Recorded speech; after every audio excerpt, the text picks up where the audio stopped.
স্বপ্ন ছিল বাবা মায়ের মুখে হাসি ফুটানো, একজন সফল ইঞ্জিনিয়ার হওয়া। সে স্বপ্ন নিয়ে জাপানের পথে পা বাড়িয়েছিলেন মুন্সিগঞ্জের তরুণ আপন। কিন্তু স্বপ্নের মাটিতে গিয়ে তাকে ফিরতে হলো নিথর দেহ হয়ে, সাদা কাফনের কাপড় মুড়িয়ে।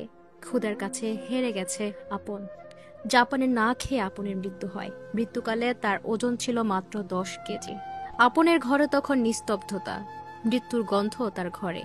ভেতরে পড়ে আছে নিথর এক দেহ, এক চোখ খোলা, আরেকটা চোখ আধা বন্ধ, যেন চেয়ে আছে পৃথিবীর প্রতি এক শেষ অভিমান নিয়ে।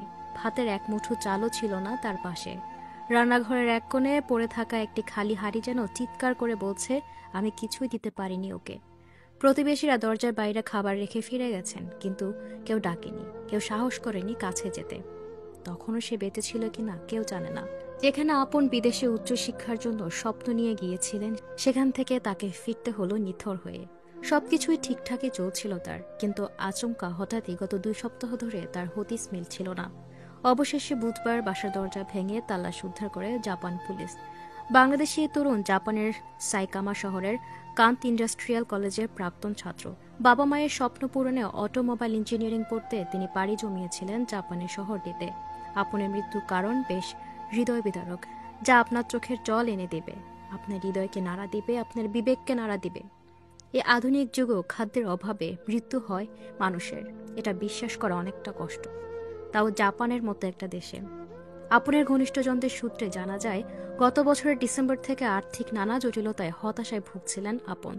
অর্থের অভাবে দিতে পারেননি ইউনিভার্সিটির টিউশন ফি। তখন থেকেই বিষণ্ণতায় ভুগতে থাকা আপন একসময় যোগাযোগ বন্ধ করে দেয় বন্ধুদের সাথেও। তার এই সমস্যার কথা আত্মীয় স্বজন থেকে শুরু করে সকলকে জানালেও তাকে বিন্দু পরিমাণ কেউ সাহায্য করেনি। তার বাসার ভাড়া বাকি ছিল বিদ্যুৎ, গ্যাস ও পানির বিলও। ফলে কিছুদিন থেকে তার বাসায় গ্যাস, বিদ্যুৎ ও পানি সরবরাহ বন্ধ হয়ে যায়। এ কারণে মোবাইল চার্জ করার মতো কোনো পরিস্থিতিও তার ছিল না। বন্ধ ছিল তার ব্যবহৃত 2টি সিম কার্ডই। পরিবারের সাথেও ছিল না কোনো যোগাযোগ।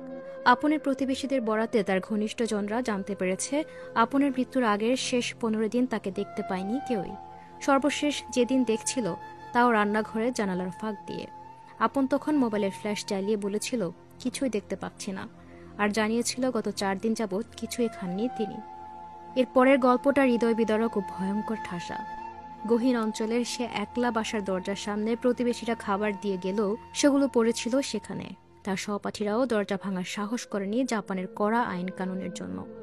অবশেষে ওরা ঠিক করলো, পুলিশ, অ্যাম্বুলেন্স আর ফায়ার সার্ভিস সহায়তা নিয়ে দরজা খুলে তাকে নিয়ে যাবে হাসপাতালে।